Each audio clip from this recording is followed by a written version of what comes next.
أحسن الله إليكم. هذا سائل يقول: كيف ينمي الإنسان خوف الله في قلبه؟ أعظم أمر قراءة القرآن بتدبر بفهم.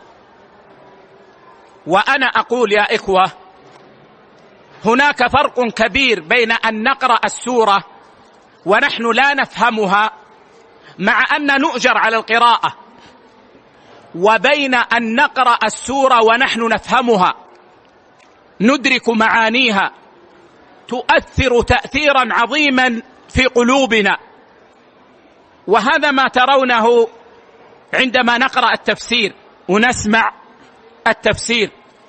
فرق كبير جدا بين سماعك للسورة وقد عرفت تفسيرها وبين سماعك لها وأنت لا تعرف تفسيرها.